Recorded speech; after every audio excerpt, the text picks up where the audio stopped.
Sang Sabda sudah menjadi manusia dan tinggal di antara kita.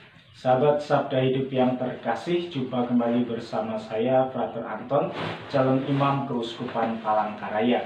Hari ini Rabu 2 September 2020, pekan biasa yang ke-22.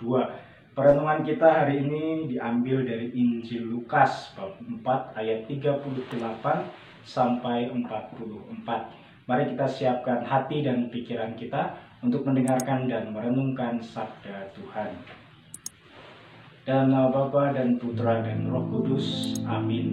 Semoga Tuhan beserta kita sekarang dan selama-lamanya. Inilah Injil Yesus Kristus menurut Lukas.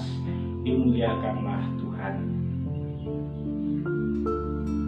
Setelah Simon meninggalkan rumah ibadat di Kapernaum, Yesus pergi ke rumah Simon.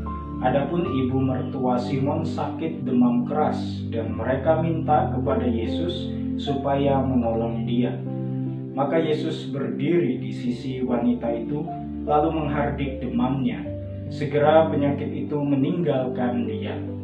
Wanita itu segera bangun dan melayani mereka. Ketika matahari terbenam, semua orang membawa kerabatnya yang sakit kepada Yesus. Ia meletakkan tangan atas mereka masing-masing dan menyembuhkan mereka. Dari banyak orang keluar juga setan-setan sambil berteriak, "Engkaulah Anak Allah."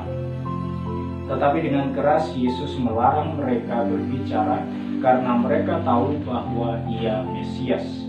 Ketika hari siang, Yesus berangkat ke suatu tempat yang sunyi, tetapi orang banyak mencari Dia.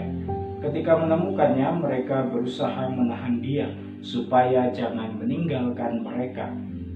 Tetapi Yesus berkata kepada mereka, "Juga di kota-kota lain aku harus mewartakan Injil Allah, sebab untuk itulah aku diutus." Dan ia mewartakan Injil dalam rumah-rumah ibadat di Yudea. Demikianlah Injil Tuhan.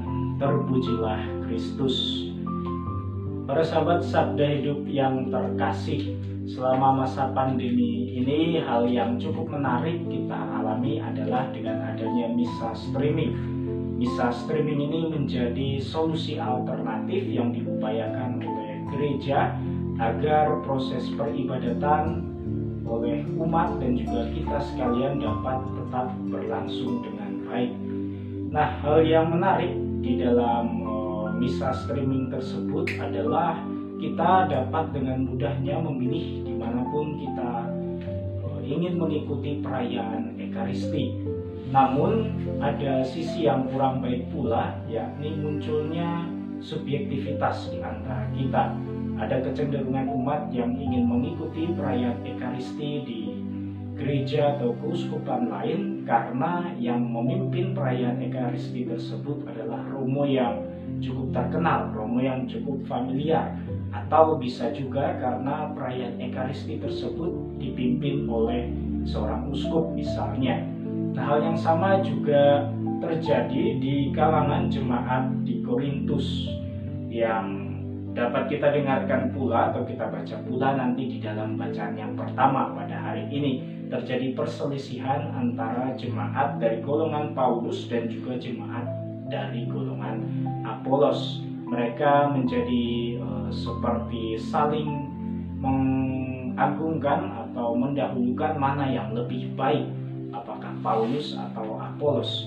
Akan tetapi Paulus cukup bijak. Ia bijaksana sekali karena ia memberikan jalan tengah dan memberikan pemahaman kepada jemaat di Korintus bahwa yang terpenting adalah bukanlah siapa yang menanam atau siapa yang menyiram, melainkan Allah yang memberi pertumbuhan. Apolos dan juga Paulus hanyalah sarana yang dipakai oleh Allah untuk mewartakan kerajaan Allah, untuk mewartakan iman kepada Allah.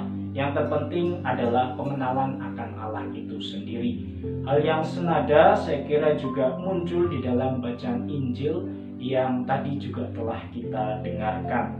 Banyak orang yang terpesona, kagum karena Yesus mampu menyembuhkan mertua dari Simon Petrus dan juga ia menyembuhkan banyak orang lain serta mengusir setan pula. Sampai-sampai setan-setan yang diusir oleh Yesus pun mengenali Yesus bahwa ia adalah anak Allah. Akan tetapi daya tarik Yesus dalam melakukan mujizat-mujizat tersebut bukanlah yang utama yang ingin ditunjukkan oleh Yesus. Yesus tidak ingin dirinya jatuh pada memuliakan dirinya sendiri, karena bukan itu yang ingin dilakukan oleh Yesus. Justru Yesus kemudian mengatakan bahwa juga di kota-kota lain aku harus mewartakan Injil Allah, sebab untuk itulah aku diutus. Bahwa Yesus diutus untuk melakukan pewartaan bahwa kerajaan Allah sudah dekat, bahwa kita harus melakukan pertobatan dan mulai mengimani Allah, mulai kembali kepada Allah dan mulai melakukan perintah-perintah Allah. Nah, apa kemudian pesan yang ingin disampaikan melalui bacaan-bacaan suci pada hari ini? Pesannya tentu saja bahwa segala hal lahiriah maupun duniawi yang ada di sekeliling kita ini semuanya adalah sarana. Termasuk kita juga semuanya adalah sarana.